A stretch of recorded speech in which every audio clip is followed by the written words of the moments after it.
Welcome to Understanding Depression, a channel where we explore mental health topics with compassion, honesty, and science. Thank you for joining us today, and please remember to listen mindfully. If you find this content helpful, don't forget to like, comment, subscribe, and share this episode with someone who might need it. Today's episode explores an important and often misunderstood aspect of mental health: why depression often coexists with other mental health disorders. This is a deeply important topic because many people who struggle with depression don't experience it in isolation. In fact, depression often shows up alongside anxiety, PTSD, substance abuse, eating disorders, and even personality disorders. But why is that? And what does it mean for recovery? Let's dive in together, and please, stay with us mindfully as we unpack this complex and deeply human reality. Let's begin with a simple but important concept: comorbidity.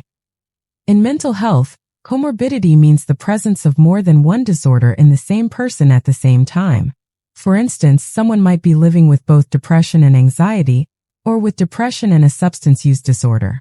It's not uncommon, and it doesn't mean something is wrong with you as a person. Mental health conditions are often interconnected, overlapping, and more nuanced than any single label can capture. According to the World Health Organization and the National Institute of Mental Health, more than half of people diagnosed with depression also live with another mental health disorder. That's more than just a coincidence. So what's behind this? Why do these conditions show up together so often? In this episode, we'll explore these questions with care and curiosity. We invite you to keep listening mindfully and gently as we explore this shared terrain of the human mind. One of the key reasons depression often coexists with other mental health disorders lies in the shared risk factors. Think of these as overlapping roots beneath the surface. These shared roots include genetics. Mental health conditions often run in families. If someone in your family lives with depression, anxiety, bipolar disorder, or substance use issues, you might carry a greater risk yourself. Brain chemistry. Imbalances in neurotransmitters, like serotonin, dopamine, and norepinephrine, are not limited to depression. These same imbalances also contribute to anxiety, PTSD, and more. Early life stress and trauma. Childhood trauma, neglect, or ongoing stress during key developmental years can leave long-term effects on the brain's emotional processing systems. Cognitive patterns. Unhelpful thought habits, such as catastrophizing, self-blame, or all-or-nothing thinking, are common in many mental health conditions. These shared factors don't mean everyone with one condition will develop another, but they do explain why the lines often blur, and why healing may require more than one approach. Stay with us as we go deeper. Your presence matters. One of the most common and well-documented pairings in mental health is depression and anxiety. They show up together so often that many people mistake one for the other. In fact, studies estimate that up to 60% of people diagnosed with depression also live with an anxiety disorder. These two conditions may look different. Depression tends to pull us down, while anxiety pushes us into overdrive. But underneath, they often stem from similar biological and emotional roots. People with anxiety might feel trapped in constant worry, tension, or panic.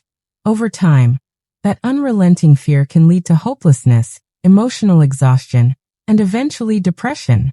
On the flip side, those with depression may begin to fear the future or feel anxious about their own worth. The experience can be overwhelming. Racing thoughts and emotional numbness, all in the same day.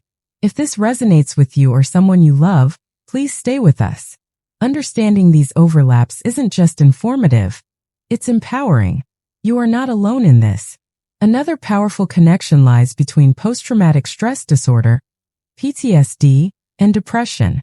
PTSD develops after a deeply distressing or traumatic event. It could be abuse, violence, an accident, loss, or something else that overwhelms our ability to cope. PTSD affects how people process memory, threat, and emotional safety. Symptoms may include flashbacks, nightmares, avoidance, and emotional numbing. And for many, almost 50%, according to some studies, depression becomes part of that experience. Why does this happen? Because trauma can shatter a person's sense of self and safety. That lingering fear can evolve into sadness, despair, or a feeling of being emotionally frozen.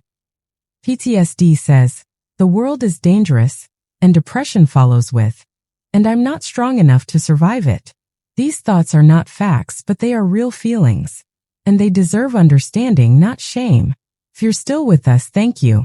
Your willingness to learn is a step toward healing, for yourself or for someone you care about. Let's talk now about the relationship between depression and substance use disorders.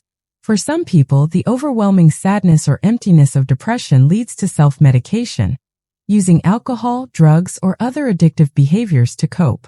In the short term, substances might dull the pain, but over time they often deepen the wound.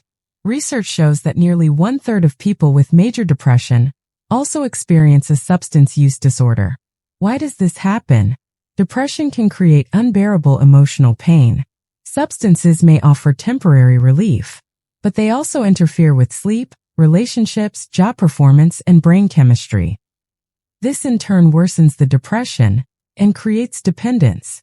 It's a painful cycle, but it is one that can be broken. Healing from co-occurring depression and addiction requires integrated care, compassion, and the courage to reach out. You're doing that now just by listening. Please stay with us for more insights that can support your journey.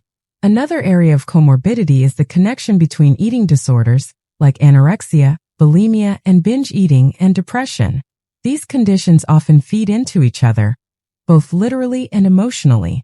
People struggling with eating disorders may use food control as a way to cope with emotional distress, but the disorder can then amplify feelings of worthlessness, shame, or emptiness, core symptoms of depression. Studies suggest that up to 70% of people with eating disorders also live with depression. The reasons are deeply tied to body image concerns, perfectionism, low self-worth, social pressure, and isolation. Eating disorders are not just about food. They're about pain, identity, and the need to feel in control. Depression often speaks the same language. If this resonates with you, please keep listening. We still have more to explore, and every part matters. Next, let's explore how personality disorders, such as borderline personality disorder (BPD), often coexist with depression. These are long-standing patterns of thinking, feeling, and behaving that affect how people relate to themselves and others. BPD, for example, involves intense emotional swings, fears of abandonment, and difficulties in maintaining stable relationships. More than 80% of people with BPD experience major depressive episodes at some point. Why? Repeated interpersonal pain leads to hopelessness. Difficulty regulating emotion intensifies despair. Chronic self-doubt and shame feed depressive thoughts. These are not flaws, they are signs of deep pain, often rooted in early life experiences. But with the right support, healing is possible. Please stay with us as we look toward hope and treatment. When someone struggles with depression and another disorder, treatment becomes more complex, but not impossible. In fact, it offers a chance to treat the whole person, not just a single symptom.